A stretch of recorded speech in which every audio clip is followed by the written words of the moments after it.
The first question you may be asking is, why do I even need to shoot in manual mode in the first place? Well, don't get me wrong, you can shoot in automatic, shutter priority, aperture priority, and that typically will do the job. But if you want to start branching out to more advanced compositions, maybe doing some long exposures, some off-camera flash, then you need to know how to set the settings in your camera in order to get the image that you want. Now, there are three elements that make up for the exposure triangle, and that is your ISO, your aperture, and your shutter speed. Now, each of these plays a part in increasing or decreasing the brightness of your image. The first element that I want to talk about is ISO. Now, a lot of people struggle with ISO initially, but it's one of the easiest parts of the triangle to really understand. Typically, your ISO will range from about 100 all the way up to 21,000. And it's literally just a lever that you can pull and you increase and decrease as much as you want. ISO is simply the sensitivity of your camera sensor to light. So you go from 100 to 200, your camera recognizes more light. 200 to 800, 800 all the way up to 8,000, same thing. Now, the one drawback about ISO is that the more you increase it, the more noise or grain that you will see within your image, which inevitably decreases the image quality. So in order to illustrate this, I wanted to take a few photos to give you guys an idea of what the ISO would look like when you go from 100 all the way up and show you how much noise you can actually see. So I'm about to show you guys from ISO 100, 200, 400, on up to 52,000 and what that looks like as the ISO increases. What you'll notice is, now keep in mind the shutter speed and aperture obviously had to change in order to compensate for the increase of ISO, but you will notice that you'll start seeing some noise, some grain, a little bit of detail just slowly leaves, and the image quality will drop as the ISO increases. Depending on what camera body you have will depend on how much of an impact this has on the images that you are recording. Now, I want to show you guys a side-by-side comparison. ISO 100 versus 51-200, you can see the difference. You can always drop these in Lightroom or whatever application you guys use to edit and reduce the amount of noise. It's still retaining a lot of the image quality, but it's really going to depend on what camera you have and what the image looks like overall, how much it affects it.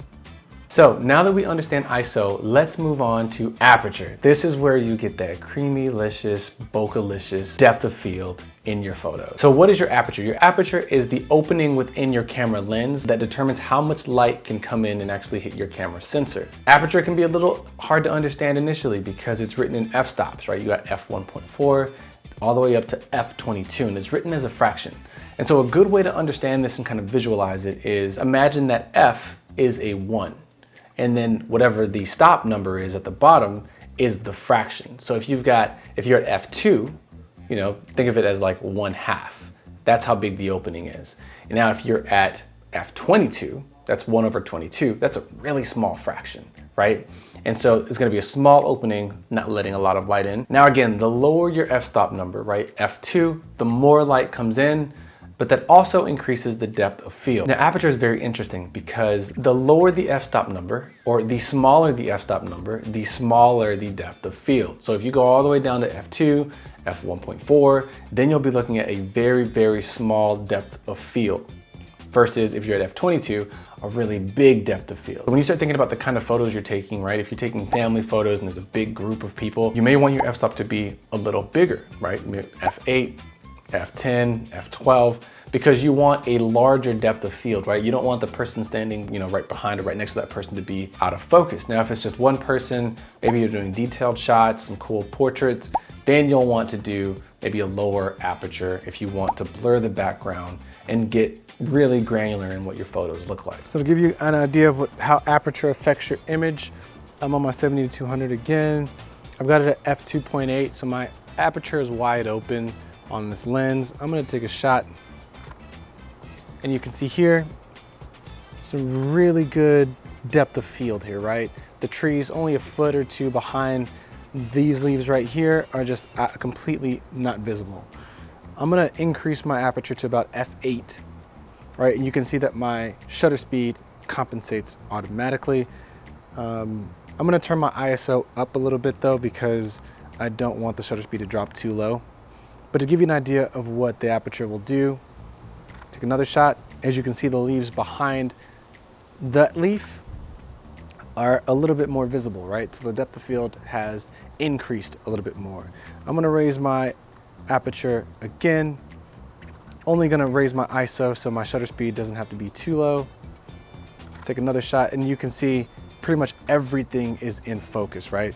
And so changing the aperture really makes a difference as far as how much depth of field there is, right?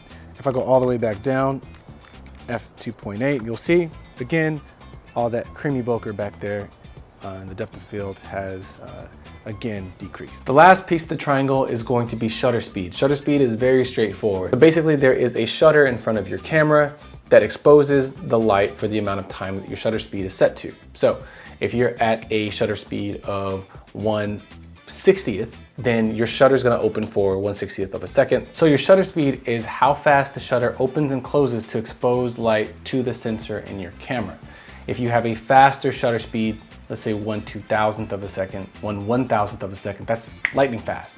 Versus if you have 1/20th of a second versus 1/10th of a second, those are longer amounts of time that the shutter is open. I've got my Canon R5 and I've got it set to 1/1600th of a second. And I'm just gonna hold it down and you can see how fast the camera shoots. Now if I change it down to 1/10th of a second,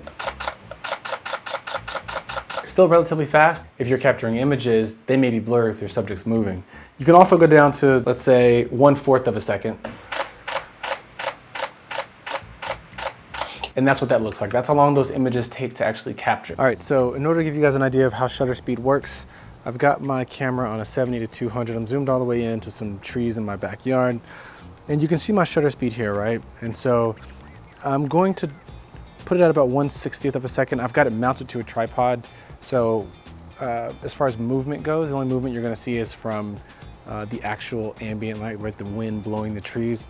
I'm gonna take a shot here and you can see it's quite clear. This is a sharp image, right? Very sharp image. I'm going to turn the shutter speed down just a little bit, right? To 1/5 of a second. And I'm going to do the same thing. Take a photo. Oh, got some wind here. I'll take a photo. And you can see now, even at 1/5 of a second, the images will start getting blurry when a little bit of movement happens. So now that you guys understand how the exposure triangle works, you can then start going out and trying some new photos. Maybe if there's a river nearby, go and try a long exposure with your shutter speed. Or next time you're shooting indoors and it's really dark, crank up that ISO and see if you can get usable images from that. I hope this video was helpful. If it was, guys, make sure you subscribe. And otherwise, I will see you all in the next video. Thanks so much for watching.